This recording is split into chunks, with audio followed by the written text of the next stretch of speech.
Go fight, win. I want to know what Oh, the was that an alert that we went live, or was that you actually texting someone? That'd be pretty no, good. it was a Luke Babbitt alert, Dan. Luke Oh, Luke Babbitt alert! Sound the Luke alarm. Babbitt alert. A wimpy The little alarm. Babbitt bat signal has been sounded. What does the Babbitt bat signal look like when it shines into the sky? It looks like a big bowl cut. Is it like I was gonna say? Is it like a loaf of white bread?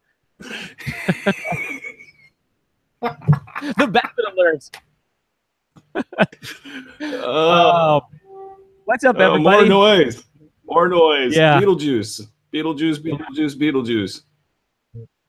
I like this part of the show. The people that listen to this thing potted after the fact, they miss my favorite part of our Friday program when we just go live and we don't have anything yet going on. Just letting the chat room populate, just doing our thing, just talking about Luke Babbitt. It's like, whose line is it anyway? But better. Yeah, we're better. We should be on ABC. There was that you show remember late? that show? Absolutely. Well, though there were a number of iterations of it. Yeah. Wasn't The Ryan Stiles like the best? he's the super tall, gangly one, right? Yeah, yeah. Yeah. And then he ended up with like a relatively feature role on 2.5 Men, right? As like the new No, husband. no. It was like the Drew Carey show. Yes, of course. You're right. Yeah. A lot of those guys were Drew Carey guys. And Wayne Brady was on that show. Is Wayne Brady gonna have to choke him? That's the greatest line. Well, that was Chappelle's show, right? Yeah. I mean, never before has somebody really just busted out like that, gone from like, you're like, hey, Wayne Brady, he's okay, to, oh, damn, look at what Wayne Brady did. That was. I love when people have self-awareness. There's such a huge lack of that in modern society. I desperately try to avoid anything political. So this is you could tie it to political, but it isn't that. But so obviously there was that Senate race. I'm not going to say anything about how it went or who anybody here at Hoopball was voting for. But obviously there were allegations about the Roy Moore candidate, and then they had him getting interviewed by like a 12-year-old girl on one of their things. Isn't that like a little bit of a self-awareness issue? Even if you don't like, no, that's a strategy. That was a strategy issue, Dan. They were trying to like, okay, this is the story, so we're just gonna act as if it's not the story and just go full speed the other direction. It's as much as you try, Dan, you cannot keep the show. Well, life is political. Politics is art. Art is something else. And then here we are today.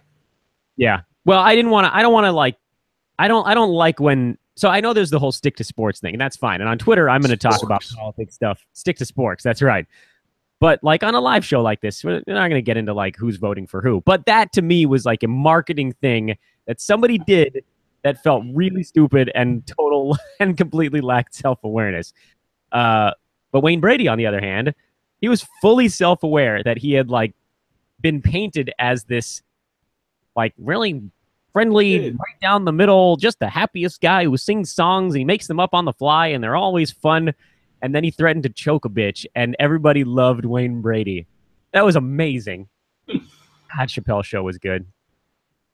Not a lot of money left in the middle of the table there. They got every inch of their talent out, and then they made it work.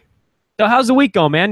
We talked on Monday, and you thought you were getting a flu. Oh no, I was full on flu then, and no, it's the same. I get it every year, and I'm glad I think I read something that it started early this year. So the getting it out of the way, I'm actually good with. This happens once a year. It's about 5 to 7 days long of hell, and yeah, no, it's been a wild week. I had this like vision that Buddy Hield was like a better version of Tyreek Evans, and I think it was because of the meds. But I mean, I still see a resemblance in the game. And then like all the Sacramento Kings fans were like, what the hell are you smoking? And that kind of like summed up my week, because it's been a fog. Don't remember much. And we're on the tail end of the cold, so I feel good. Anybody want to know the Besbris week update? It's been a harrowing one. Do we even dare? I don't know. Is I she don't know gonna that stick a hand up? I don't know. So I'm, we're not on the recording side of this yet. This is the pre-show fun with the listeners that got into the chat room early.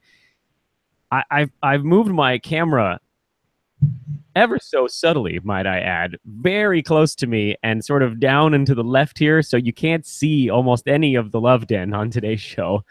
And it's not by accident. I didn't do it by accident. I wonder if, hey, so person in the background, can you stick a hand up for me back there? Well, actually, you can see shadow puppets on the ceiling better than you can see the hand. Why don't you make a puppet? Oh no, this is potential for craziness with the hand puppets in the background. Oh, there we go. I don't know what that is, but it's attacking my head. So that's my wife. She's ailing, but apparently feeling much better today. Got just a brutal. There's a thumbs up from wifey, so that's a good sign. Brutal illness on Wednesday, and I've put her in quarantine here because as soon as one person gets it, when there's a baby around, it's pretty much just going to go to everybody because babies are effectively nothing more than a vector for illnesses. I've been out of this room for a good solid 2 days, but I'm back in here now. My recording studio, as everybody knows, is my bedroom, and there's kind of limited space. Once I had an office, and now that's a nursery. And then yesterday, while I was trying to help take care of my wife, I tripped and I bashed the living daylights out of my pinky toe, and my foot is swollen up. It's like a cantaloupe down there, but I got to try to walk the dog 4 times a day. And so I'm the, zombie hobbling around the neighborhood in the middle of the night. It's been a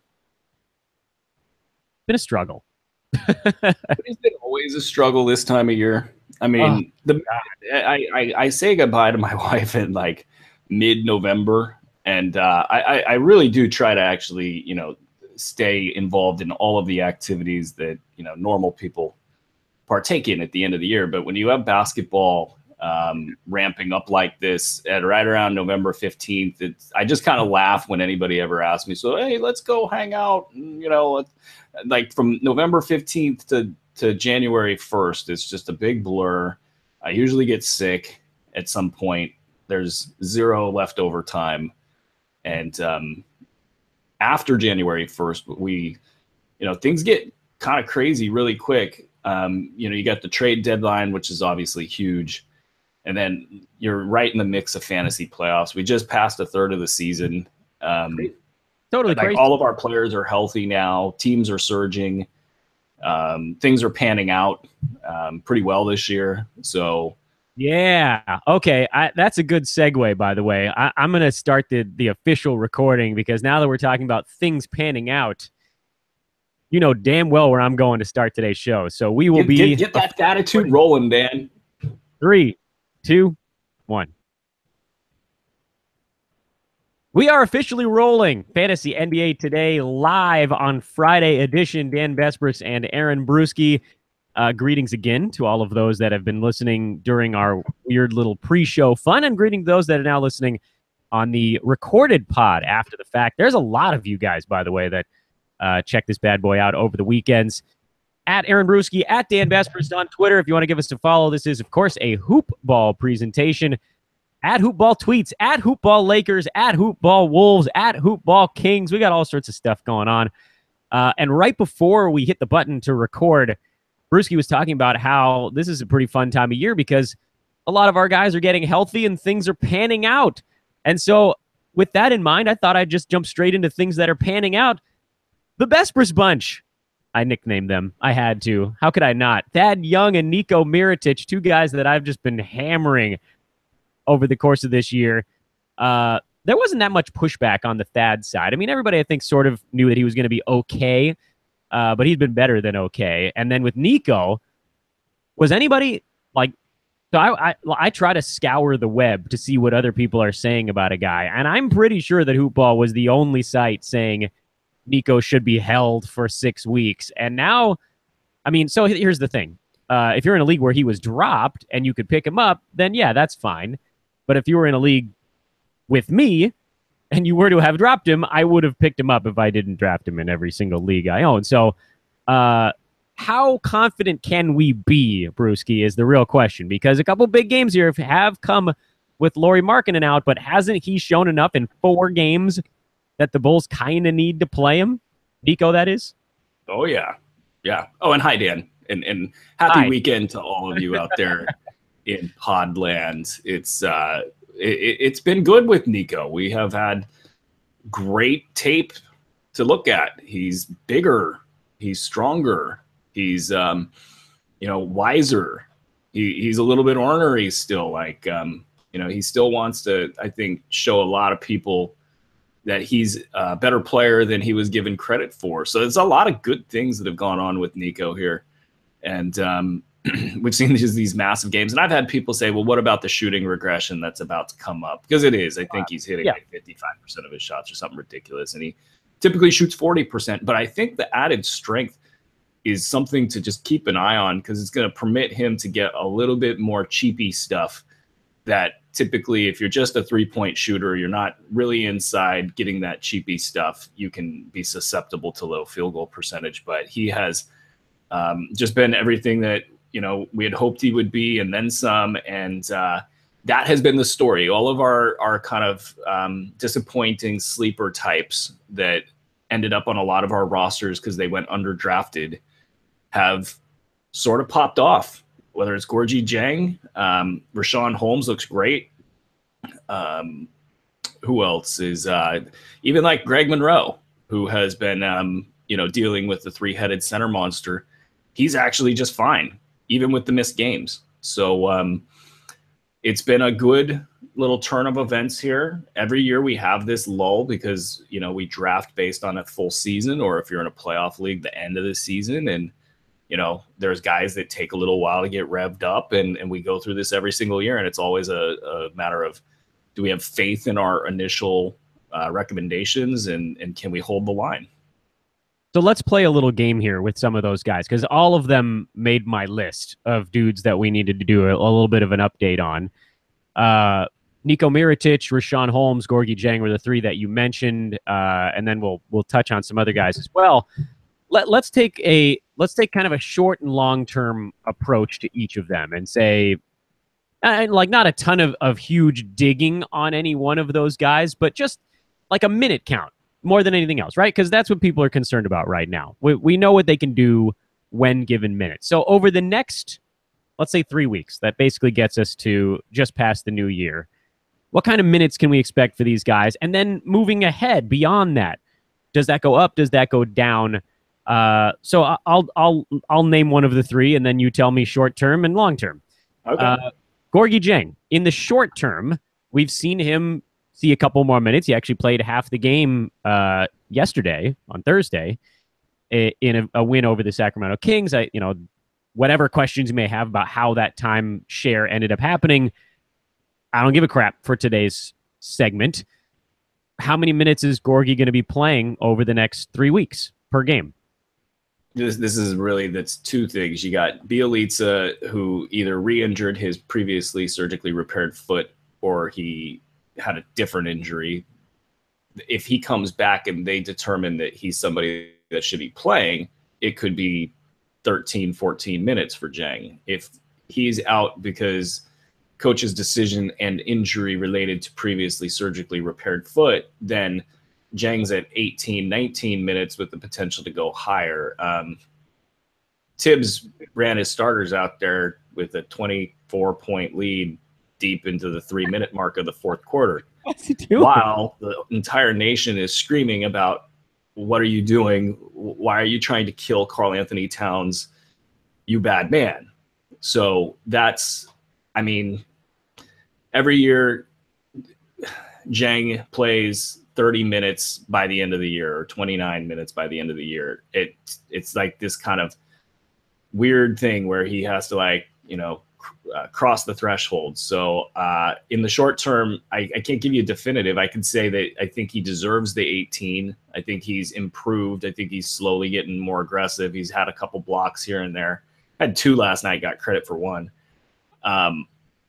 So I guess, yeah, that's my answer. 18 minutes. I'll be optimistic and believe that Bielitsa is not going to come in and edge him out. Richaun Holmes. He's made the most of the minutes they've given him. He played at the 4, but But there's the other side of that as well. There was no Rob Covington in a couple of those. There was no Joel Embiid in one or two of those. Short term, what is Holmes looking at? And then long term, has he shown enough now to actually see time going forward? You're asking me to predict something that I've gone on record saying that I cannot predict. The thing I can predict is that Richaun Holmes is going to be a special player in this league. And so does he have all-star potential? I don't know that I'm ready to go there just yet. But I do think it's a cut underneath that. Very good player potential in this league. That kind of thing finds its way to the top. They do have a logjam, but he had success playing next to Embiid, and the Sixers have turned to Holmes in the fourth quarters of games when they could have turned to other players, and they've recognized that he makes them better. I think that we might see a situation where they either downsize or probably upsize and move these guys down the rotation and find him minutes at the 4, or they keep everything the same, find him minutes at the 4, and rotate Booker and Amir Johnson in the swing spot. I don't know that they're ready to take him off the floor just yet. So if I got to make a prediction, it's going to be Holmes continues to play 17 minutes per game until he officially breaks out, which is good enough to have on your roster and even in lineups. And then Mirotic, which maybe is the easiest of the three, which is saying something because even he's not that simple to dissect. He's played huge minutes with Markkanen out, and he's had massive performances. But if you look at his overall numbers on the year so far, if you include the one game where he was on a strict minutes limit, and then the second one where it was sort of a little bit more loose, he's averaging like 25 minutes a game over those 4 contests, and he's still doing more than enough to be owned and used. In fact, I think right now in 25 minutes a game on average, he's like a top 40 guy. Now, some of that is the field goal percentage number, but on the other hand, his free throw percent is actually too low right now. That'll actually sort of regress in a positive fashion, so there'll be a little bit of a counterbalance to that. Short term, let's say Lauri Markkanen does get himself back in shape at some point, which, I mean, the fact that he's missing games now feels like a really obvious sign that he was beat and playing through it because they had no choice. And now they're like, oh, well, we have a choice now. We don't have to break our rookie. We have a guy who can actually do this job. But he's going to come back. This doesn't feel like a ridiculously long-term thing. Markkanen's played well. Haven't they shown that they're willing to sort of wedge 25 minutes for Niko Mirotic, regardless of whether or not Markkanen's on the floor? And then long term, is he even on the team in a couple months? When you said the number 25, that's my minimum threshold for him. There's even with Markkanen back, there's too many reasons to play him 25 minutes. They need him to. They have want him to look good for trading purposes if that's still in the cards. That narrative is completely switched, by the way. Now they're best of friends, and shocker. Couldn't have seen that one coming. Luckily, there's no evidence of it. If you want to go back and watch all of our Friday shows, you can watch the progression of us going, oh, the news says that he's going to build a raft and float across the ocean, and the two of us going, no. He's mad because the dude that stocked him is playing before he is. Anyway, please continue. Yeah, it's so 25, though. I mean, they really need him out there if it's we're just pure basketball reasons. So I think 25 is a safe number. And the thing that we predicted heading into the year was if he could get like 28 minutes, then he'd be a top 75 guy. And that was including a low field goal percentage. So this all looks really good. Like I could see him long term, assuming everybody stays and, there's not a major injury. I could see him playing 28, 29 minutes per game this year in Chicago. And that would, if they do have injuries, he could easily be a 31-minute guy. No questions asked. You get him over 30 minutes. Does he have a chance to crack the top 50? Oh, yeah. Yeah, he does. And that's why you put up with these 6 to 7 weeks. And, let's be fair. It might not pan out in terms of games played. Like, yeah, in a roto setting, this isn't guaranteed just yet. But I feel pretty good that he's going to beat the expectation once it was announced that his face was punched in. That was a rough time, man. Every one of my stinking teams All right, that was a good game. Let's move on to something else, one that I'm sure will bring a smile to your face. Kawhi Leonard is back. Yes. He is back, and as a betting man, or as a former betting man, I faded that team hard that first game back. That's a great time to bet against a basketball team. The day the superstar returns, it's a classic move that the rest of the guys on the team let down, and it's a classic move that the guys on the other team go, ooh, superstar, let's get him. And sure enough, the Mavs beat the Spurs in that ball game. I gave that out on VSiN, by the way, so no one can say that I'm lying on that particular front. Kawhi's back. Is he going to be a first rounder in the next couple of weeks? It sure looks like it. I mean, there's no indication at this point that, other than him being a tiny bit out of shape, that he is anything but the old Kawhi Leonard. That's another one where he'll have to be pretty damn good. Like, Kawhi takes yet another step forward and hits another gear to make up for the games played for the people that drafted him before the injury news started to hit, and then the people that, we as a hoop ball or a Bruski 150 basically, I faded the injury news. And so we'll probably lose that bet is my guess.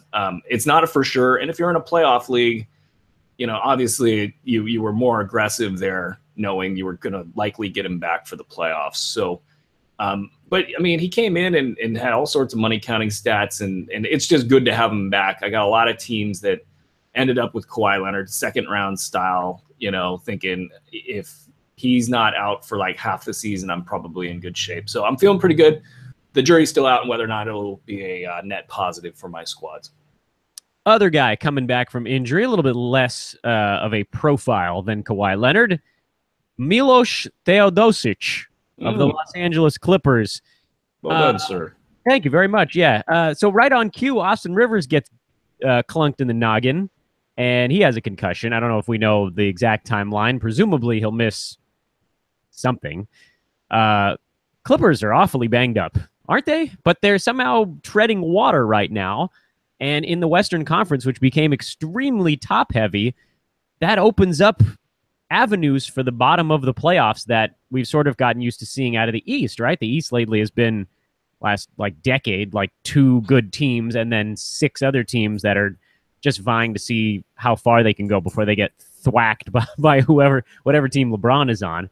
And now the West feels a little bit more like that, where you've got these 3 or 4 teams at the top that are just monsters, and then everybody else is clawing for the 5, 6, 7, and 8 seeds.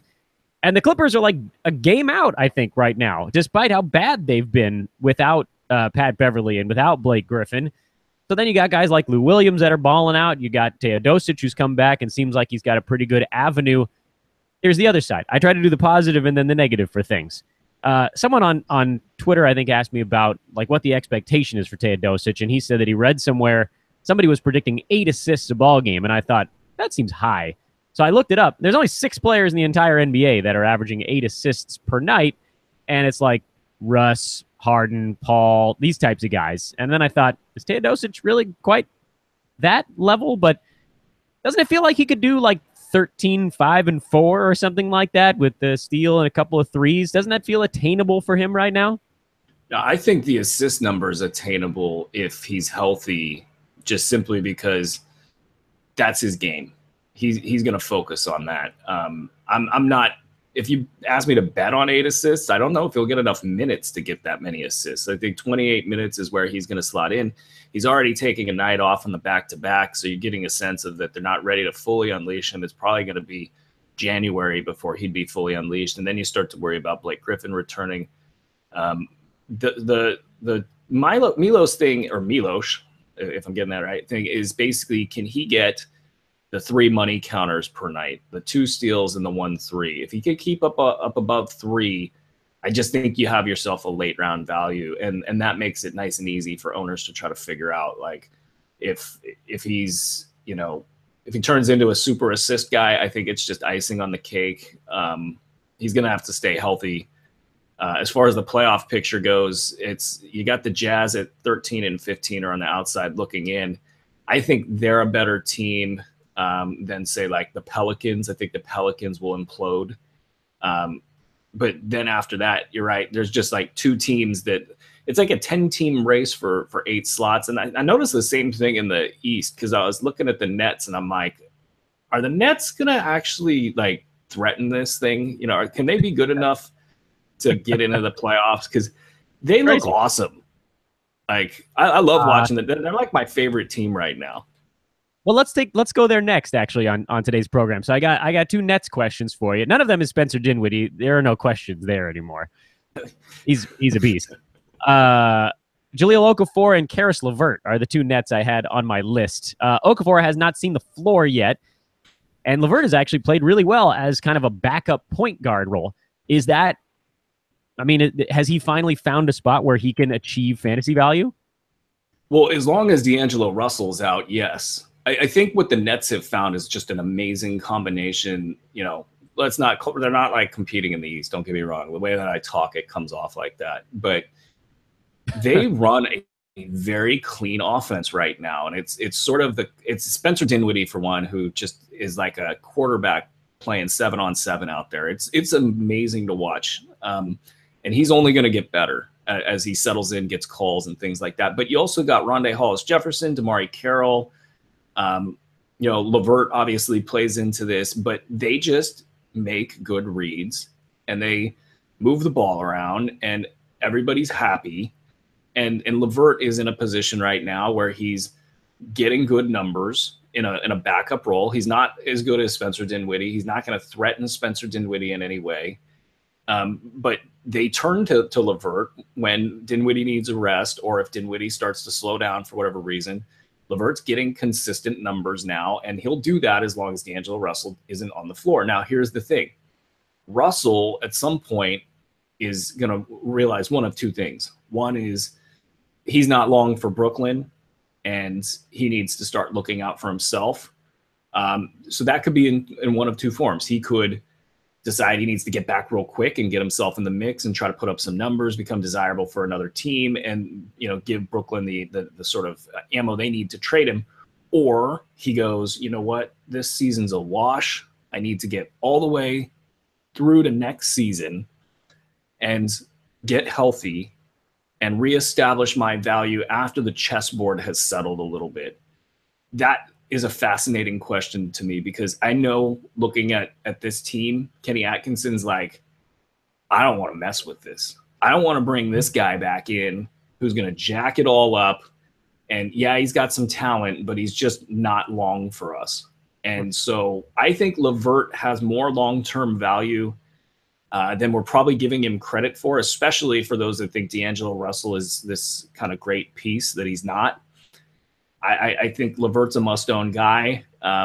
It's all going to hinge on D'Angelo Russell's return, but I think there's some problems there from a health perspective and then also a contract and a future perspective for Russell that, for Dinwiddie makes him just an amazing asset. But for LeVert, I think it opens the door for a LeVert conversation to be had amongst owners like, hey, this might go longer than we think it will.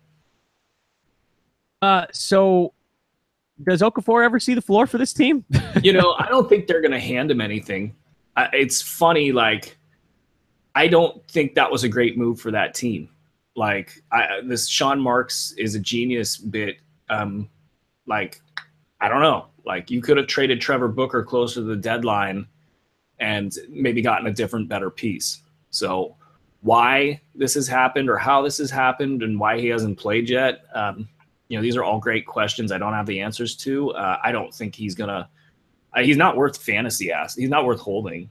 I mean, he's a bad basketball player. Yeah, it is what it is. Yeah. Like, he's got one talent that doesn't make his teammates better. When they're moving the ball and so forth, and that's the guy that he doesn't fit that offense in the slightest, unless he has a change of heart. Sometimes players, when they see the writing on the wall, they go, "Oh crap, I can't be the guy I used to be. Like, I have to be Andre Drummond now, where I work the top of the perimeter and I set screens and I set the other guys up." That might be his best bet to being a backup in this league.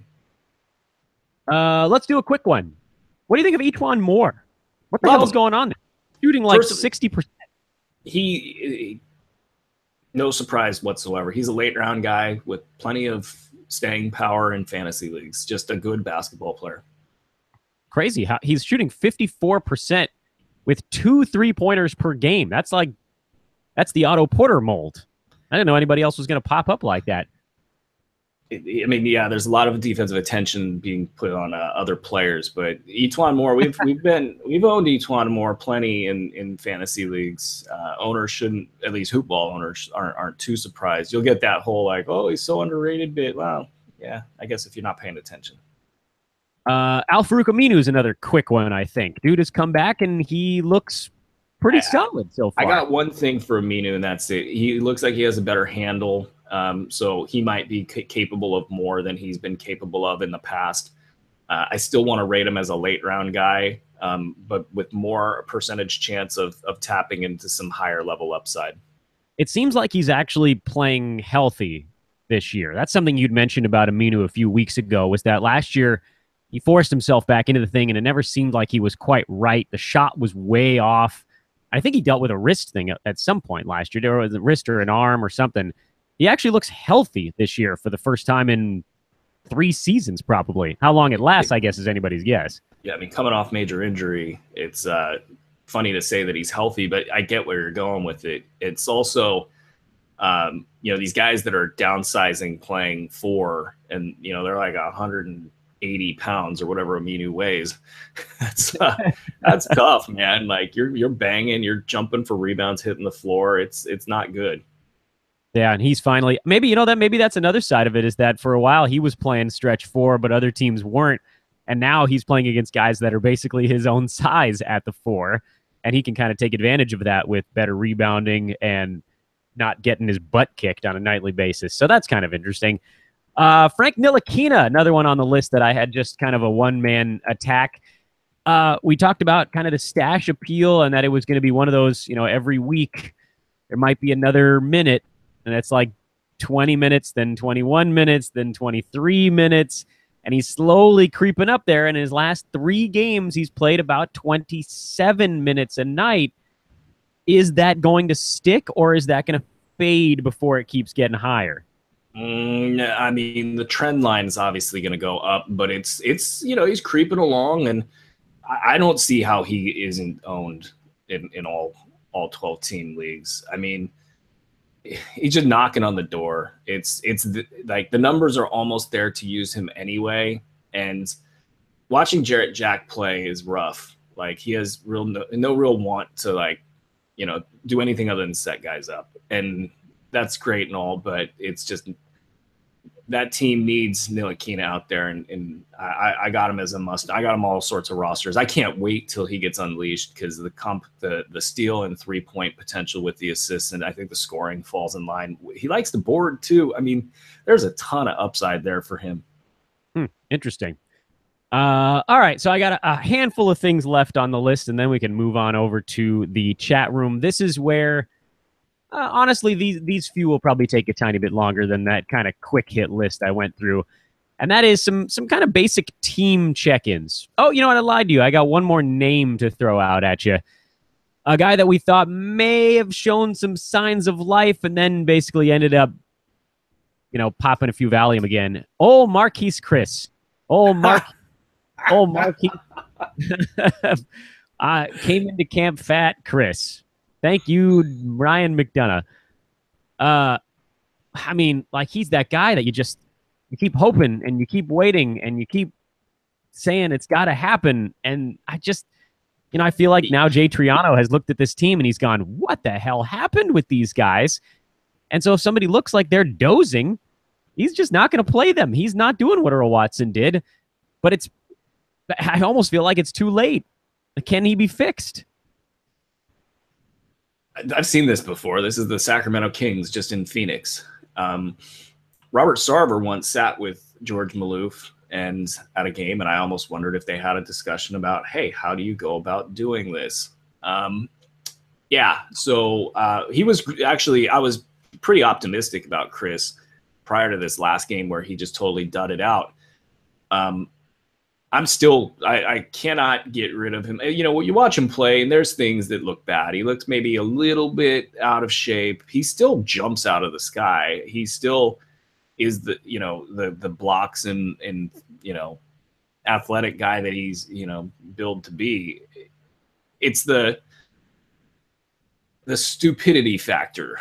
Like, he does stupid stuff all the time, and he also is in the doghouse, and so he's difficult, and Triano is definitely making him earn his minutes. And the other thing is, when a player loses confidence, they get these types of stat lines. They start to wander. They don't really play with purpose. And you got this team that's got TJ Warren just chucking. Like, it's like watching that guy pass is like looking for a solar eclipse. Like, don't look straight at it, though. Yeah, exactly. Well, you know, who knows? Maybe that entire team's been looking straight at it. I cannot give up on the guy. He's just too dynamic of a fantasy asset for me to consider dropping him, especially when all things point to him getting his act together in the second half of the season. I mean, the Suns, if they give up on him, you're going to start to hear people laughing at them. And McDonough, who's particularly sensitive to losing his job, will probably step in and say, hey, we don't want to just kill this guy as an asset. Let's get him in there for 25 minutes a game and run some stuff for him and get him back on track. So, yeah, I'm not going to drop him. Oh, that place. Denver Nuggets. You talk about injury riddled. I guess we talked about the Clippers. We might as well talk about the Nuggets. There's like 2 healthy guys left on Denver. I guess this is my what can people expect from guys like Jamal Murray, like Wilson Chandler, who were, I'm not going to bring up Gary Harris because he was already a solid asset before everybody else went down. But Murray and Chandler were not. They were out. They were beyond the cut line for most 12-team leagues. Murray closer than Chandler, certainly. But with everybody gone, they've both been sort of free to kind of open up and do a whole bunch of stuff. But I mean, if you score 110 points and there's only 3 guys effectively playing, you're sort of guaranteed to have a solid fantasy line. So what can people expect from Jamal Murray, from Wilson Chandler, as guys like Will Barton, Nikola Jokic, and then down the line, Paul Millsap work their way back into the lineup? Can they keep any of this good stuff going is my question. Not Murray. I mean, Murray's a pretty good jumper, and when you're lacking all of your rebounders, you know, the guard's got to come back and help out. So that all makes sense. And I think once everybody gets healthy, he comes back and, you know, is kind of the lacking, you know, high scoring, you know, lacking in the defensive stat area guy that we build him as. So I don't think that Murray changes. I do wonder about Chandler possibly holding up. I mean, typically he is a late round guy when given the opportunity at a minimum. Sometimes he can even be better than that, but, you know, just kind of judging for his age and injury, you know, potential durability factors, all that good stuff. I think we could go back to rating him as a late round guy, but this one for fantasy owners is really easy. If you have a free agent that has top 75 upside, top 100 upside even, I think you could say, you know what, I don't want to deal with the injury risk known as Wilson Chandler. Miami check-in time. We like to do those once a week or so. We saw Justice Winslow go down with a knee injury. We keep talking about how this team needs to be thinned out, but I don't know if the right guys are going down right now. They sort of, like, we wanted a guard to miss like a game or two just so, you know, guys like Josh Richardson, Tyler Johnson could kind of open things up. And we lost a undersized power forward / oversized wing instead. So where does that leave us with Miami? And I should mention, the Whiteside kind of non-update was we still don't have an exact return date, but he's doing a little bit of work on the court, which is meh. I mean, that's like, okay. I guess it's better than no news. It falls right in line with the reporting done by the great Ira Winderman, where he said, nobody's really sure, except for the Heat and Whiteside, of course, like where the bone bruise is, if it's an existing bone bruise or if it's a new injury. And the feeling is that he either needs to play through it or there's something more serious going on. Neither of those really reflect well, on Whiteside. If he's hurt, that's not great. If he's not playing through something and the team's not a fan of that, then that leads for more potential trouble down the road. I kind of feel like he fits the profile of a guy who could have a serious sort of knee injury that nobody is letting anybody really know about. And the team wanting to retain some leverage in dealing him because they see Bam Adebayo and Kelly Olynyk as a viable 1-2 combo at the center position rather than paying Hassan Whiteside, who's tough to as a teammate to have, paying him all that money, and they can kind of get out from that contract and maybe get some value out of it. So how that plays out is going to be very interesting, and it's kind of, it's crappy for fantasy owners of Hassan Whiteside because you don't want him to be hurt and you don't want him to be into that sort of a posture with the team. Olynyk, you obviously got to hold there. I love Adebayo. He hasn't been having these explosive defensive stat nights, but that will come with time. I think that's just kind of a small sample size type thing.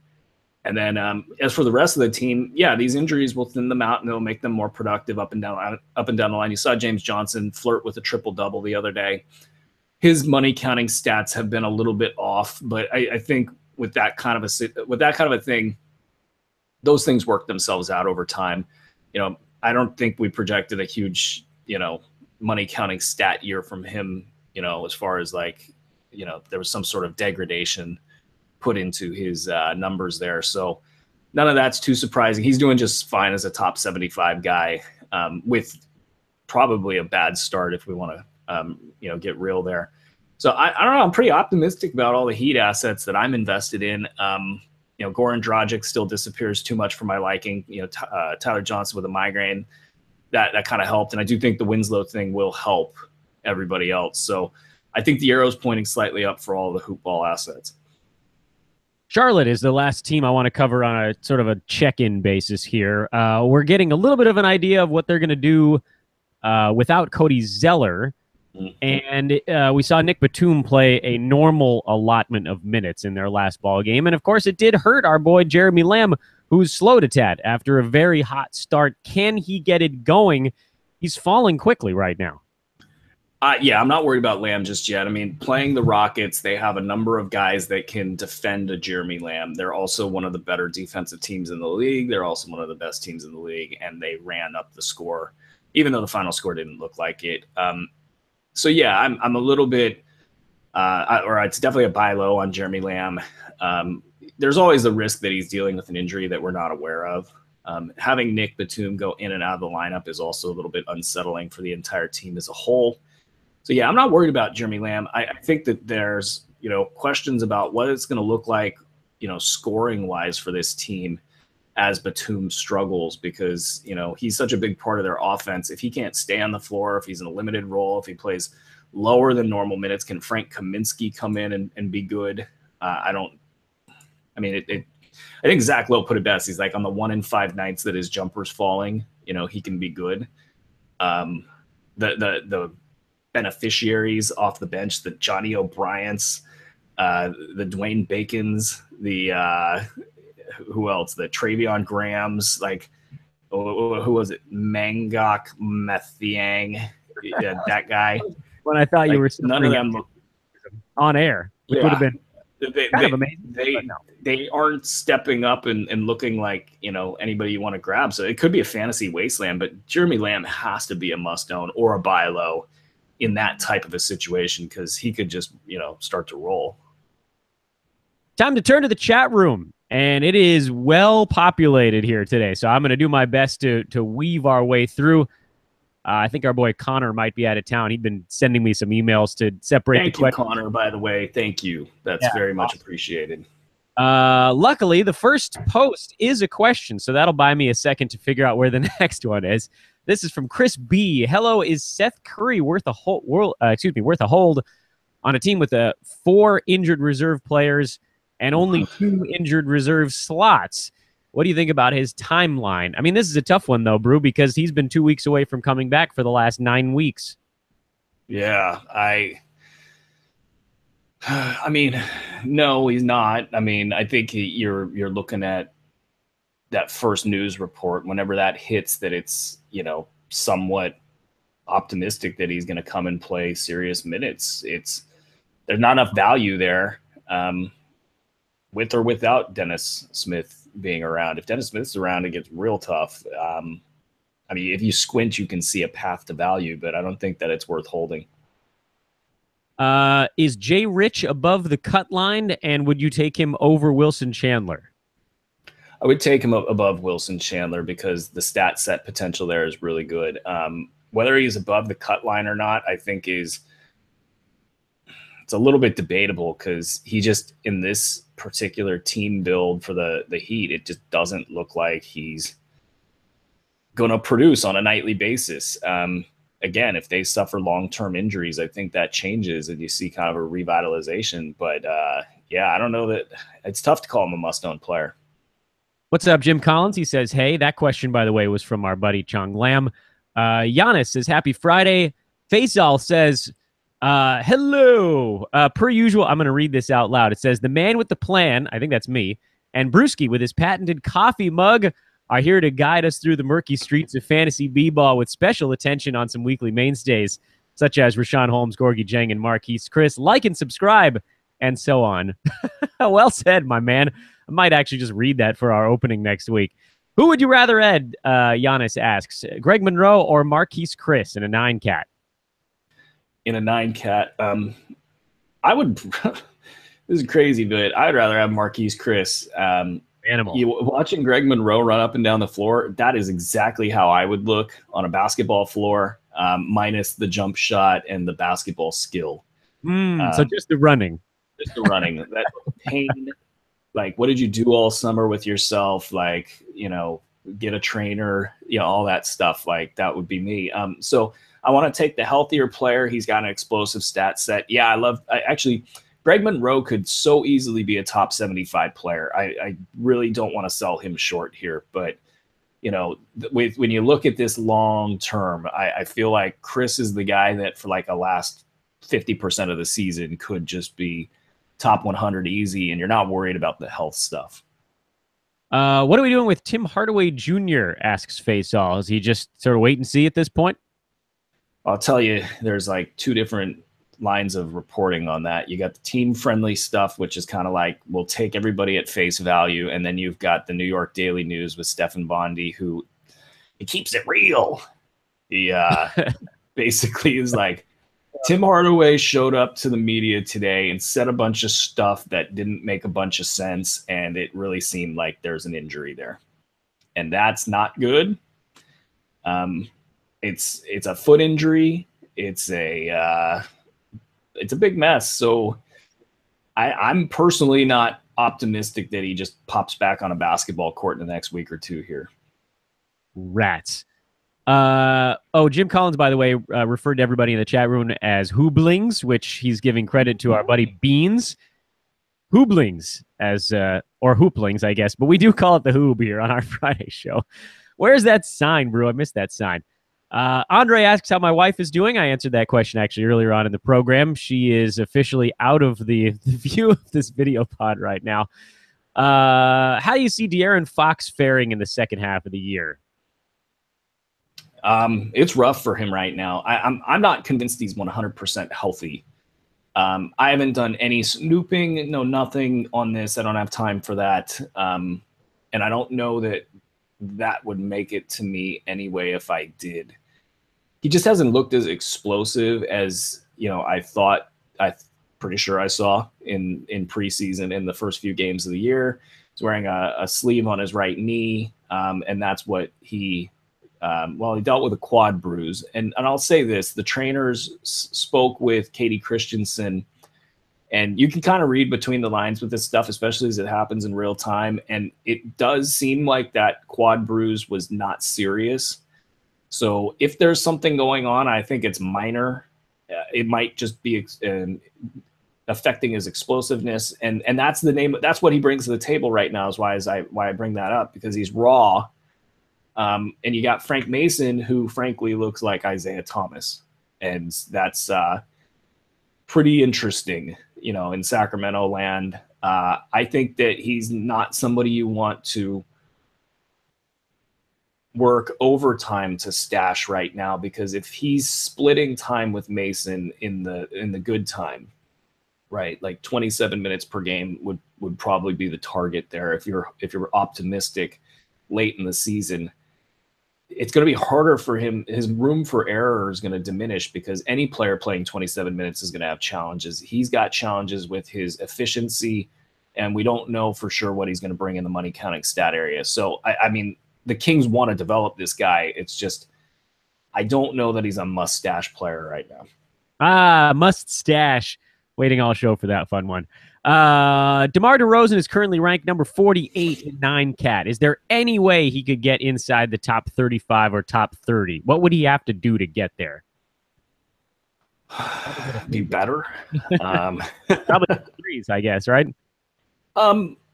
Yeah, the efficiency, I think he's never going to shoot a lot of threes. Just kind of get that off of your mind right away. I think with DeMar, and they talked about starting a new offense there.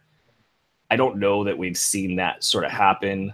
Dwayne Casey is a very stubborn coach, and you're not seeing a lot of innovation there. So I don't know. I think in 9Cat leagues he handles enough to where top 50. I think you might just be happy with that. Like, I mean, what could he do? Top 30, top 25?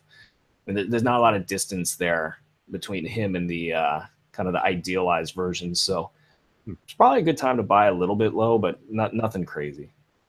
Beans asks a question about the website, actually. Have you considered creating something like a trade value chart? He said he uses one for football, and it's always fun. We've had 2 different tracks on a conversation about that. One is the kind of, pardon me, the run-of-the-mill. That's good. That was like a mafioso sniff. Dude, I hope you're pulling that out of production. That was me. That was great. That was me giving in. I don't know if you've been watching the news lately. There's an anchor that's she's so sick right now, and she inspired me. She literally went out there sounding like garbage the other night, and it was like, oh, you could have easily called somebody else in for that, but you didn't. So congrats to you. I liked it. It was like, let me tell you about this trade shot we're working on. Yeah. So the trade chart we're working on is there's 2 of them. There's a more standardized trade chart that you would kind of expect to see, where it's just kind of, this is X, this is Y. And then the other one is a simplified version. So more of an at a glance type thing. So yeah, that kind of stuff is in the works, and I'm really excited to see progress on that front, especially here today. I've been getting all sorts of notices that we got progress. So I'm looking forward to that. I like that. Miles Turner is currently ranked number 35. Is he still a buy low? He is, because I don't think people realized he hasn't had these big poppy like 22 and 18 or 5 3-pointers or anything like that. I mean, the blocks have been there, but everybody kind of, I think, knows he's a blocks guy. So I think he's a buy low guy. There's some buyer's remorse there. Those owners, though, are probably, if not completely back on board, they're close. So you got to get that offer in now. Andre Drummond is currently ranked number 43. His free throw percent has kind of settled a bit, right around 60 to 62. Is he a buy low, a sell high, or is this Andre Drummond top 45? I'm surprised we hadn't talked about him sooner. He almost triple-doubled last night. Yeah, monster game. This is the new Andre Drummond. This isn't a fluke. This is, I mean, it's fluky in the sense that, like, I don't think any of us predicted him to be this guy. He is going to keep hitting his free throws at a close to what you're seeing clip. There's a distinctive change in his breathing pattern that I think is just kind of phenomenal to watch. Like, the way he's rebuilt that stroke is really cool. They're using him as an assist guy now. So all this stuff, this jump to 4 assists per game is insane. His steals and blocks numbers are pretty much where they need to be. A little bit light, I think, given the additional minutes that he's playing, but still, you can't complain with 2.7 combined defensive stats with 4 assists per game. career high 15.3 rebounds. There's probably a tiny bit of regression in here where maybe he claws back to like 55% from free throw compared to the 62.2% he's at right now. Maybe the rebounds come down a little bit, maybe even the assists, but still, this is the new him. People got to get used to that. This isn't just some flash in the pan. If anything, he's going to expand on this and become a more versatile player. But yeah, this is a big banner year for Andre Drummond. Quickly going back to Miles Turner, just in terms of the buy low stuff, doesn't he look a little bit out of sorts in that Indiana offense right now? Why is that? Victor Oladipo is trying to feel the outer bounds of what he's capable of right now. This is a guy who had the athleticism from the get-go and really putting together a case study for why Russell Westbrook has always needed to be reeled in. And now he's yeah, I mean, that's the thing. Like, people talked about this like MVP season he had last year, but they failed to recognize that being a sound basketball player was part of the analysis. That's why Kawhi Leonard was the MVP last year, because he was a sound basketball player. And Russ is a Ferrari that needs, to be that's stuck in traffic. He's a Ferrari on a freeway in LA. Or he's a Ferrari when, like a Volvo would be fine. Like, I like a good Volvo. I'll tell you what. It's safe, Right. So good, like you're seeing this happen in Indy. So like, Miles Turner has been out early in the year. He's not handling the ball, so everything kind of starts and begins with the guards. And if you're out there scoring at the clip that Victor Oladipo's scoring, and you're doing it efficiently, and you're getting it done on defense, it's hard to argue. Like, hey, go figure out how good you can be. Once we figure that out, then we'll get me involved, and then we'll go from there. And so this is a perfect buy low moment for Miles Turner, which, by the way, we've been telling you guys to buy low for like 3-4 weeks now. And so hopefully there's a lot of hoop ballers that own Miles Turner because he has serious potential and he doesn't have to work hard to get there. So, yeah, I'm excited about Miles Turner. I got props, by the way, from one of our listeners for my Milos pronunciation earlier in the show. I feel good about that. It's like the little play-by-play piano in my heart just got a couple of keys tickled with that one. Let's see. What do we got? The next one. Lady Chatterley is asking, are guards and wings who get big... This is an interesting question, by the way. Are guards and wings who get big man stats becoming more valuable as big man playing time and their relevant stats become more rare? So this is something... Remember when I was texting you, Brew, before the season even started, and you said that my text sounded like I was describing a craft beer? Do you remember that exchange? Oh, yeah. Because I was talking about my team build, and I was like, well, I got guards who get rebounds, and I have forwards who get assists, and I was talking about this like off-kilter basketball team that I built.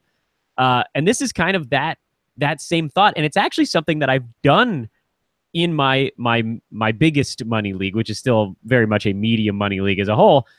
My guards in that league are, and it took some trading to get to this point, Damian Lillard, Steph Curry, and Kyle Lowry, all three of whom are very good rebounding guards, and it makes it really easy to keep up with other people in rebounds. You don't have to target like the Dwight Howards and the punt guys. You can get a center who averages like 7 or 8 rebounds, get you a few blocks and stuff, and you still have a pretty reasonable team. What do you think about that way of building a fantasy roster? I think it's tough. Like, if we're talking guards, the top guard right now for blocks is Victor Oladipo. And first of all, hat tip, or pardon me, it's like Danny Green, I guess, if you want to call Danny Green a guard, and he is a guard at 1.2, but you kind of expect that out of Danny Green. Victor Oladipo, let me get to the larger point here. 2.4 blocks per game gets you the top nod in blocks this year. It's Miles Turner and Rudy Gobert. Gobert needs to ramp up a little bit, and he'll probably climb up a little higher. But it's rough out there. Kevin Durant is huge for blocks this year, 2.1. But these aren't your typical blocks guys, I guess. Joel Embiid, 1.9, not really doing what he probably is capable of. Hassan Whiteside, 1.6. So blocks are down, I think, in general. But the question is can you make up blocks at the guard position? And it's just hard, I guess. If I'm looking at kind of your, where blocks start to get a little bit more normal, it's still like 0.07, 0.0 or 0.7, 0.8. What's the differential there between that and your typical guard? Your little 0.6s that you're making up, your 0.5s, your 0.4s, these things definitely in a head-to-head weekly league, you probably don't notice them. In roto leagues, they're minuscule. So I guess the answer to the question is your higher end guys. Why Victor Oladipo is a first round guy this year is definitely the blocks.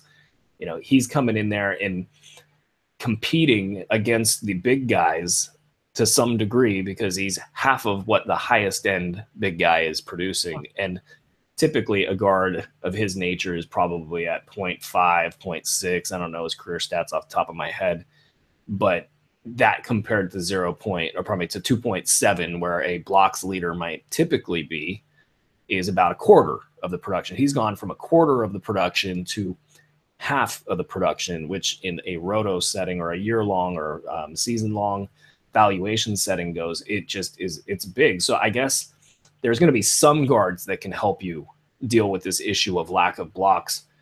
Targeting them, well, by all means, yes, let's target those players. Predicting this type of a blocks explosion is a little bit tough, though. We talked about Karis LeVert already, so I'll hop over that one. Justin Holiday, how do we see him looking going forward with Nico getting more touches, obviously, and then Zach LaVine likely back within the next 3 weeks or so? Yeah, I think, he could peel back for whatever reason, start playing like 24 minutes per game or something like that. But he has that stat set that's very friendly. I wouldn't fade him too hard. I'd maybe fade him around 2 tops. But if anything, and we've talked about this a million times on the show, is if anything, his field goal percentage will improve. He'll improve by playing with better teammates.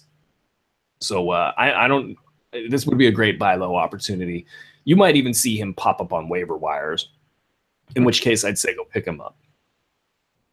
Andre asked a good question about names to stash for the end of the year. Let's put that one in the hopper as our last question for the chat room. That's a good one. Courtney Lee, can he keep this up? I guess this one's a pretty easy one. Yes or no? Yes, by all means. Easy. Would you sell high on Rondé Hollis Jefferson? You talked about him earlier in the program, or can he actually keep this pace up? It's kind of funny. He's it feels like he's doing better than he really is. So, he's kind of a mid-round top 75 guy right now. And, you see these big poppy numbers and you kind of feel like, is he a top 50 guy? Is he, better than that? So to the degree that we'd call him a sell high guy, I guess there is some benefit to calling him that. I kind of feel like he's an equal value guy. So, I don't know. The value is in the eye of the beholder there. Yeah, it's a good point. Isaiah Thomas, not that far away. I would say what kind of impact, the question from Zubin is what kind of impact will he have coming back from serious injury? This is a pretty loaded question. I'm almost tempted to say this would be a good one to take into the Hoopball forums. Why don't we touch upon it? I got that. I feel like I got a good read on this. It might not be as fast as it seemed a couple weeks ago. Isaiah's playing for his contract, and he wants to be at top level. He'll know when he's at top level, and he's going to come back and play at top level, and he will integrate just fine with LeBron James. And so you're going to see Kyrie Irving basically transform into Isaiah Thomas, as far as stats go. Maybe a little peel back because of some of the other guys there like Dwayne Wade, but not really. I think you got to own him at this point. If he's on a wire, that's a mistake. Reggie Jackson. The question is, what's wrong with Reggie Jackson right now? I think the question should be, what's wrong with Reggie Jackson always? So it's a good question. It's just half of a question. Isn't this kind of who he is, right? He's a guy that's going to go back to Andre Drummond. You know, they've changed their offense to feature Andre Drummond as the screener and dribble handoff passer, and that's affected Reggie Jackson. So, yeah, no, Reggie Jackson's got issues. Yeah. Yeah, the Reggie thing, he came out of the gate so hot this year. I think everybody got pretty excited that maybe he was over all of his injury stuff. And then, you know, between Drummond and Ish Smith, there's been digging into it. And he just doesn't do enough of the other stuff. He's like a crummy version of Dennis Schroeder, who himself is not even close to what everybody was hoping. But we kind of told you guys that. Smoking Joe or Trevor Ariza, 9-cat, rest of season. Why must you make me pick? It's Trevor Ariza's right back where he always is. Yeah, it's tempting to just, you know, toe the company line here and go Smoking Joe, but I think Smoking Joe is going to rack up top 60 value for the rest of the season. So I'm gonna go Smoking Joe by a nose or by a stogie. By the length of a tiny stogie. Let's see. I own both Zach LaVine and Tim Hardaway Jr. What am I doing here? Should I hold on both, or should I just get out from under one of them? It's a 16-teamer too, so okay, that helps. No, I think if it's a 16-teamer, you got to hold both of them. I mean, they're you know, find that the time is coming. Dedmon or Frank Ntilikina as a better stash going forward? One injury. No, Ntilikina. Yeah. Dedmon's going to be solid at top 100, and that'll be all nice and fun, but Ntilikina's got top 50 upside. All right, now we'll come back. By the way, anybody that posts a question after this point, we're not going to be able to get to it because we are approaching the 1 hour mark. And so we'll come back to that good question from our buddy Andre. Players to stash for teams in comfortable head-to-head position. This is an interesting topic that starts to surface usually around Christmas, so we'll get to it a little bit earlier this year, but we're a third of the way through. If you feel like your team can just handle it, Brew, are there any guys out there you might expect to see on waiver wires that are worth picking up and holding? I'll throw one out there as a guy that I've seen dropped in a couple of leagues, Paul Millsap. Yeah, Millsap's nice, and that's a pretty simple one. You know, Willie Reed is the guy, like right now. I mean, trade deadline stuff with DeAndre Jordan. I mean, hopefully if they do trade him, they don't wait that long, because hanging on to Willie Reed right now for what would that be, like 2.5 months or 2 months would be not a great move. What I've done is I'm trying to add Willie Reed in places and not like tip off my league mates that, you know, oh yeah, by the way, Willie Reed is a guy that was good last year as a starter and, you know, is playing in a place where he could very well be a starter pretty soon. It's the Smoking Joe evolution, right? We saw Joe Ingles last year see those few starts, and we got to see what he was capable of.